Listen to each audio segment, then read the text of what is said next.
tayo. Pagdating ng araw, tayo din naman ang pagkakapihan. Tama po? Ganun talaga yan eh. So nung nakaraan na nandito ako kay Lola naman, sa mama mo, sis, no? Ngayon naman ay, anong taon ba yun?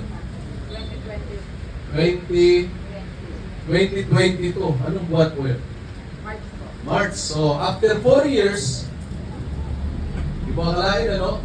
Bakit kaya? Kasi nakalagay kasi sa Biblia, no? Ang sabi ng Bible, itinakda ng Diyos sa tao ang minsang mamatay. At pagkatapos nito ay ang paghuhukom.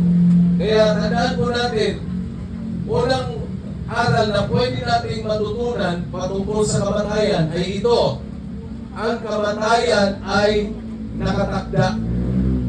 Tandaan po natin, ang kamatayan ay nakatakda. Ibig sabihin, ang kamatayan ay naka-schedule. No? Death is scheduled. So, ang nag-schedule, walang iba ang ating Diyos.